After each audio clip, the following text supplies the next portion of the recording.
Hello everyone and welcome back to DET Coach's Beginner's Guide to the Duolingo English Test. In the previous 3 lessons, we learned initial response templates for narrative, evaluative, and persuasive prompts. In this lesson, we'll learn a follow-up template that works with all 3 types.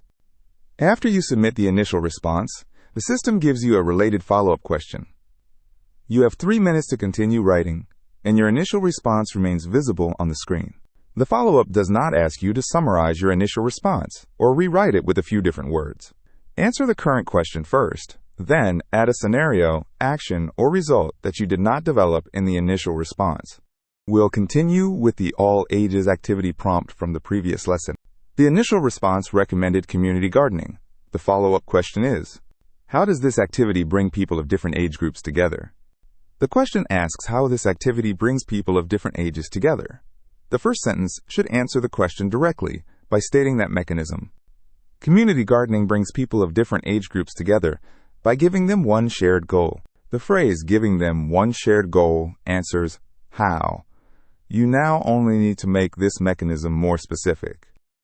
You can develop a follow-up response in 5 steps: a direct answer, a specific situation, an action or development, a result, and a brief conclusion. The general template is direct answer to the follow-up.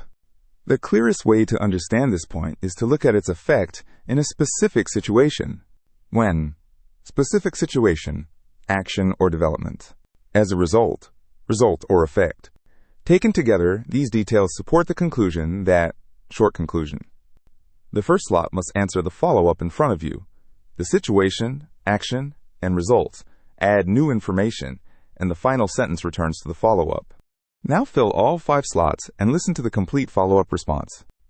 Community gardening brings people of different age groups together by giving them one shared goal. The clearest way to understand this point is to look at its effect in a specific situation. When a child labels seedlings while an adult explains how much sunlight each plant needs, they begin discussing which plants need more care. As a result, they make decisions together and later share the harvest. Taken together, these details support the conclusion that shared work creates conversation between age groups.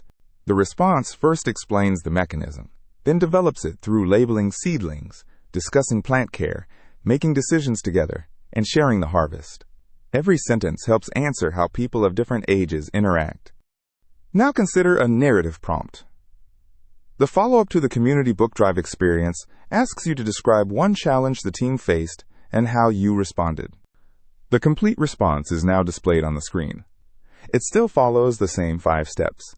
It identifies the challenge, adds a specific situation, explains the response and result, and finally returns to the value of having clear roles. Because this is a past experience, the main verbs use the past tense. Finally, consider an evaluative prompt. The follow-up asks you to give one skill that is suitable for a short workshop and explain why. The complete response is now displayed on the screen.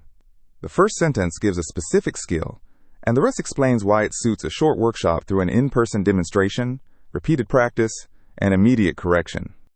This response describes a general situation, so it uses the simple present tense. You have only 3 minutes for the follow-up. Spend about 15 seconds identifying what the follow-up asks you to add, around 2 minutes writing the response, and the final 45 seconds checking it. When checking, first make sure the opening sentence answers the follow-up directly.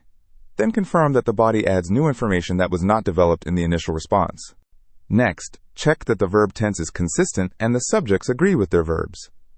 Finally, correct obvious spelling and punctuation errors. The template can give you a consistent order for writing, but all 5 slots must change to match the current follow-up. This completes our coverage of the interactive writing process, the 3 initial response types, and the follow-up template. In the next lesson, we'll move on to the writing sample question type and response method. I'll see you in the next lesson.